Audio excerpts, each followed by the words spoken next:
দের যে সমস্ত বাজারের যে আবর্জনা, এটা দীর্ঘ কয়েক বছর ধরে এই ব্রিজের নিচে ফেলানো হচ্ছে। এর সুরাহা ব্যবস্থা এখনও পর্যন্ত হয়ে ওঠেনি। এটা একটা বিরাট সমস্যা, কি বলবেন?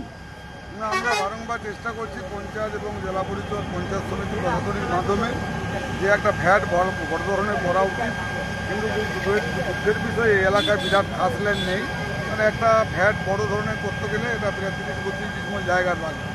আমরা দুটো গ্রাম পঞ্চায়েত, পরমানন্দপুর এবং রামজোগ গ্রাম পঞ্চায়েত প্রচেষ্টায় আছি যে আমরা সেরকম জায়গা যেখানে গাড়ি ঢুকতে পারবে সেরকম জায়গা পেলে আমরা নিশ্চয়ই একটা ভ্যাট করার ব্যবস্থা করব। ততক্ষণ পর্যন্ত এখানকার সাধারণ মানুষ বা এই এলাকার লোক গোপনে এই আবর্জনা, তাদের সামান্য জিনিস যেগুলো পুড়ে দিলেই, বাড়িতে পুড়ে দিলেই হয়, তারা কেউ বাড়িতে পড়ছে না। তারা পলিথিন এবং আবর্জনা ফেলে রাতের অন্ধকারে ফেলে দিয়ে যাচ্ছে।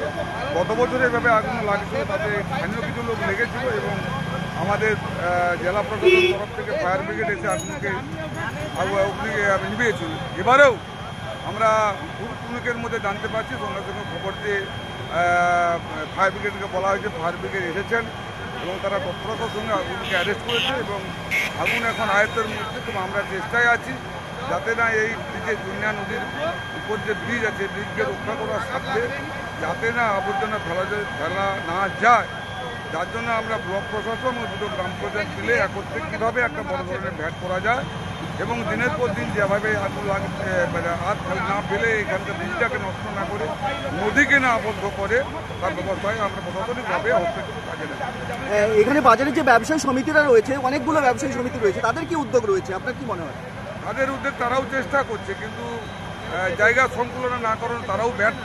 আমরাই আমাদের কাছে বারংবার আসে, প্রতি বছর ওদের সম্মেলন হয়, সম্মেলনে আমরা দাবি রাখি, ওরাও দাবি রাখে, কিন্তু এই এলাকাটা এমন একটা গঞ্জ এলাকা, এই এলাকাটা যে খাসলেন এবং একটা নির্জন জায়গাটা, কারণ যে ধরনের ভ্যাটটা প্রয়োজন সেটা জনবহুল এলাকার মধ্যে কিন্তু হবে না।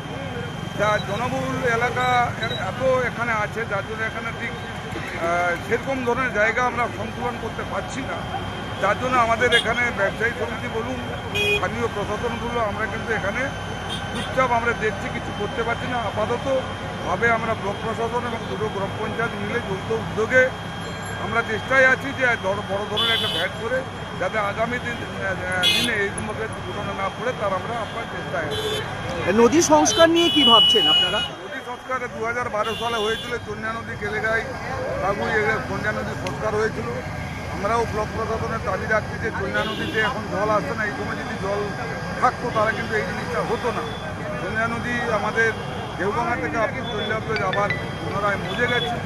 তো আমরা ব্লক প্রশাসনের তরফ থেকে জেলা পরিষদকে এবং মন্ত্রী মহোদয়ের সঙ্গে সেচমন্ত্রী মাননীয় আমাদের মানববাবু আছেন, মানব রঞ্জন ভূঁইয়া মহোদয়, তার কাছে আমরা দাবি রাখছি এবং আবেদনও করেছি যে যেভাবে ঘাটাল মাস্টার প্ল্যান আবার খুব দ্রুততার সঙ্গে আমাদের রাজ্য সরকার মাননীয় মুখ্যমন্ত্রী মমতা বন্দ্যোপাধ্যায়ের উদ্যোগে আবার ঘাটাল মাস্টার প্ল্যান করে যেতে দুটো মেদিনীপুর, পশ্চিম মেদিনীপুর, পূর্ব মেদিনীপুর যদি আবার চন্যাদুকে সংস্কার করা যায়, তার আমরা পুনরায় আবার দাবি রাখছি এবং আবেদন করেছি যে যাতে বর্তমান বছরে আমাদের চন্যাকে সংস্কার করা যায় এবং দীর্ঘদিনের সমস্যা, বন্যা সমস্যা, দীর্ঘদিনের আবর্জনার সমস্যা যাতে একবারে নির্মূল করা যায়, তার প্রচেষ্টায় আমরা আছি।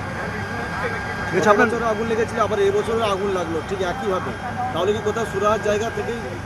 না, এটা বলা যাবে না। এই কারণে গত বছর একটা সন্ধান পাওয়া গেছিল যে এই এলাকায় অনেক এই সময়ে আমাদের বিভিন্ন জায়গায় গ্রাম্য অনুষ্ঠান হয়, ব্যক্তিগত অনুষ্ঠান হয়, তার ধর্মীয় অনুষ্ঠানে অনেকে ঠাকুর নিয়ে যান।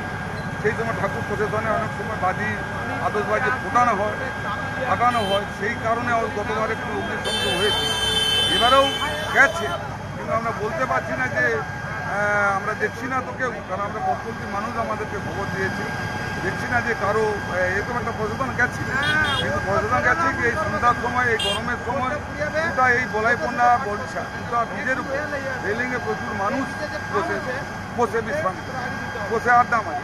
তাদের ফুলকি থেকে হলো না বাজি ফোটানো ফুলকি থেকে হলো সেটা আমরা জানতে পারছি না, তবে কিছু একটা কারণে কিন্তু এই অগ্নিসংযোগটা হয়েছে, এমনি হয়ে যায়, এটা একটা বাস্তব। তাহলে এই বলাইপন্ডা বাজার থেকে এই সুরাহা কি খুব দ্রুত হবে, আপনার কি মনে হয়? আমরা দ্রুত যাতে সমাধান করা যায় যে বলাইপন্ডা বাজারের মধ্যে যে আবর্জনা, এই এলাকার যে আবর্জনা, আমরা একটা অন্নপূর্ণা পরমানন্দপুর গ্রাম পঞ্চায়েত তরফ থেকে একটা ভ্যাটের ব্যবস্থা করেছি। সেই এলাকাটায় আমরা টোটোর মাধ্যমে বাড়ি বাড়ি নিয়ে গিয়ে ওই এলাকার পলিথিন এবং কাগজকে ডাউন করে প্রচুর জায়গাকে আলাদা করার জন্য একটা ভ্যাট আমরা কিন্তু গ্রাম পঞ্চায়েত তরফ থেকে করেছি, কিন্তু এর চেয়ে একটু বড় ভ্যাট চাই, যার জন্য আমরা চেষ্টা আছি খুব দ্রুততার সঙ্গে একটা সমাধান করার জন্য। রাজ্য সরকার তো এর জন্য ভীষণ একটা উদ্যোগ নিয়েছে, গ্রামে গ্রামে যে এসব আবর্জনা পোড়ানোর জন্য যে একটা ভ্যাট তৈরি করার যে প্রসেস, সেটা কি আপনাদের এলাকায় রয়েছে? আমাদের এলাকা পরমানন্দ গ্রাম পঞ্চায়েতের মাধ্যমে আমরা এটা করেছি।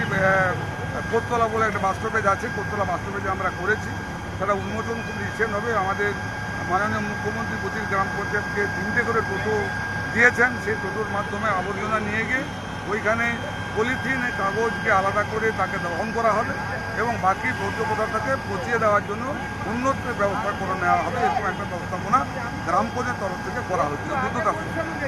ঠিক আছে, আপনার নাম ডেজিনেশন? আমার নাম সুব্রত মালাকার, আমি পরমানন্দপুর গ্রাম পঞ্চায়েত সদস্য। ময়নায় পূর্ব দক্ষিণ ময়নার দেশকালী মায়ের পুজো কমিটির পরিচালনায় শুরু হতে চলেছে ১১২তম বর্ষে শ্রী শ্রী রক্ষাকালী মায়ের পুজো ও মেলা। শুরু ২৭শে ফেব্রুয়ারি, সমাপ্ত ৯ মার্চ। ২৭শে ফেব্রুয়ারি অর্থাৎ ১৪ই ফাল্গুন মায়ের পুজো এবং কয়েকদিন ব্যাপী অনুষ্ঠানে উপস্থিত হওয়ার জন্য এবং মন্দির নির্মাণে সাহায্যের জন্য সবাইকে জানাই সাদর আমন্ত্রণ।